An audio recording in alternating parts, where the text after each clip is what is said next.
بسم اللہ الرحمن الرحیم۔ آج کی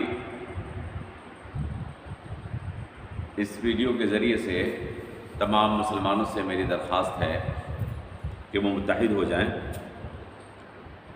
اور آپسی اختلاف کو ختم کر دیں، اور ان مولویوں سے جو مسلمانوں کو تقسیم کرنے میں لگے ہوئے ہیں ہرگز امید نہ رکھیں کہ وہ مسلمانوں کو متحد کر سکیں۔ یہ مولوی جو مختلف مسلکوں کے ٹھیکیدار بن گئے ہیں،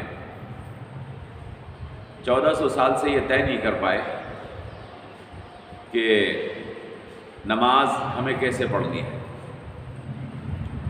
نماز ایک ایسا عمل ہے، آپ سوچیں اور غور کریں کہ جو اللہ کے رسول صلی اللہ تعالیٰ علیہ وسلم نے 23 سال تک مسلمانوں کے سامنے روزانہ 5 مرتبہ پڑھی۔ روزانہ 5 مرتبہ اللہ کے رسول مسلمانوں کے سامنے جماعت کے ساتھ یا انفرادی طور پر پورے دور نبوت میں اللہ کے رسول نے نماز کو پڑھا ہے۔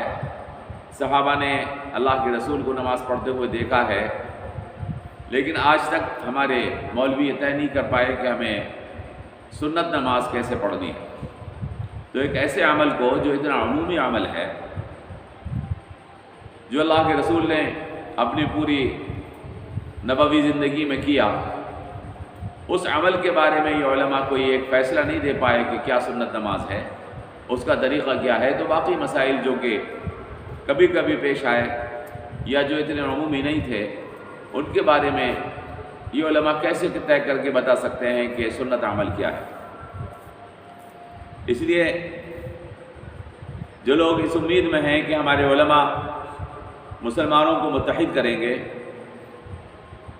وہ ہرگز بھی ان کی امید پوری نہیں ہو پائے گی۔ مسلمانوں کو چاہیے کہ وہ خود اپنے آپ کو اتحاد کے لیے کوشش کریں، اور اس کا ایک طریقہ میں آپ کو بتاتا ہوں کہ مسلمان متحد ہونے کی کیسے کوشش کریں۔ ہم دیکھ رہے ہیں کہ اس وقت مسلمان اس قدر انتشار کا شکار ہیں، اس قدر اختلاف کا شکار ہیں کہ ایک مسجد کے نمازی بھی متحد نہیں، ایک مسجد کے نمازی بھی آپس میں ایک جیسی نماز نہیں پڑھتے۔ ہم نے دیکھا کئی مسجدوں میں کہ امام صاحب نماز اور طریقے کے ساتھ پڑھ رہے ہیں اور مقتدی اور طریقے کے ساتھ پڑھ رہے ہیں، اور ایک منمانی کا دور ہے۔ اس سلسلے میں ایک مسئلہ آپ حضرات کو سمجھ لینا ضروری ہے، اور یہ مسئلہ میں یہ چاہتا ہوں آپ زیادہ سے زیادہ لوگوں تک پہنچائیں۔ مسئلہ کیا ہے؟ امام صاحب جن کو آپ نے اپنے امام مان لیا، جن کی اقتداء میں آپ نے نماز پڑھنی شروع کر دی، ان کی اطاعت آپ کے اوپر واجب ہو جاتی ہے۔ اب امام صاحب اگر رکوع کریں تو آپ رکوع کرتے ہیں، امام صاحب سجدہ کریں تو آپ سجدہ کرتے ہیں، امام صاحب قیام کریں تو آپ قیام کرتے ہیں، وہ تشہد میں بیٹھیں تو آپ تشہد میں بیٹھتے ہیں۔ معلوم ہوا کہ امام صاحب کی اطاعت ہمارے اوپر واجب ہے۔ اس سلسلے میں مسئلہ یہ ہے کہ اگر امام کسی فرض کو یا واجب کو نہیں چھوڑ رہے ہیں تو امام کی اطاعت ہمارے اوپر واجب ہوگی، اور اگر امام کسی فرض یا واجب کو چھوڑ رہے ہیں تو ہمارے اوپر ان کے لیے لقمہ دینا ضروری ہوگا کہ ہم امام صاحب کو لقمہ دیں کہ آپ سے فرض چھوٹ رہا ہے، آپ سے واجب چھوٹ رہا ہے۔ لیکن اگر فرض یا واجب کے علاوہ کوئی اور عمل ایسا ہے کہ جو امام صاحب سے چھوٹ رہا ہے تو مقتدی لقمہ نہیں دیں گے۔ معلوم یہ ہوا کہ فرض اور واجب میں تو امام صاحب کی اطاعت نہیں، بلکہ شریعت کا وہی حکم جو ہے اسی کو پورا کیا جائے گا، اور اگر اس کے علاوہ کوئی عمل سنت یا مستحب ہے تو اس میں امام صاحب کی اطاعت واجب ہوگی اور ان کو لقمہ نہیں دیا جائے گا۔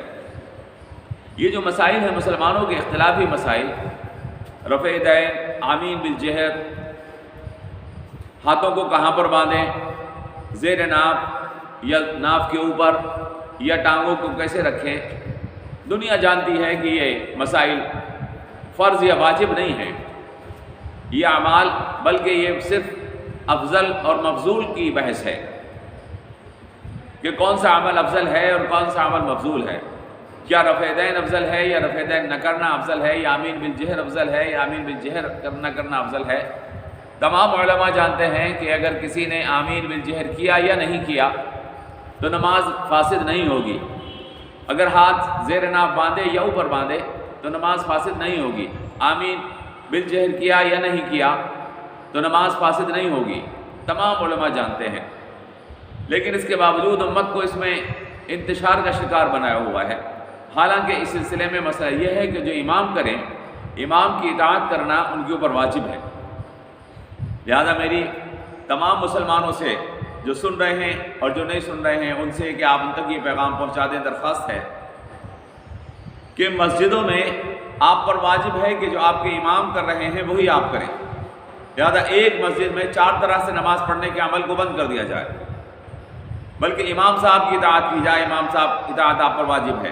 امام صاحب جس مسئلے کے مطابق بھی نماز پڑھ رہے ہیں، وہ حنفی مسلک سے پڑھ رہے ہیں یا شافعی مسلک سے پڑھ رہے ہیں یا مالکی مسلک سے پڑھ رہے ہیں، آپ پر لازم ہے کہ آپ اسی مسئلے کے مطابق نماز ان کے پیچھے پڑھیں اور ان کی اطاعت کریں۔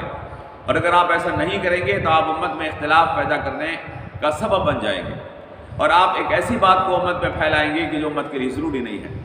اس چیز کو آپ سمجھیں، یہ بہت باریک اور اہم بات ہے جو میں مسلمانوں کو پہنچانا چاہتا ہوں۔ اور ان علماء سے ہرگز امید نہ رکھیں، ان میں بڑی تعداد میں ایسے لوگ ہیں مولویوں میں کہ جو اپنی دکانیں چلانے کے لیے امت کو متحد نہیں ہونے دیں گے۔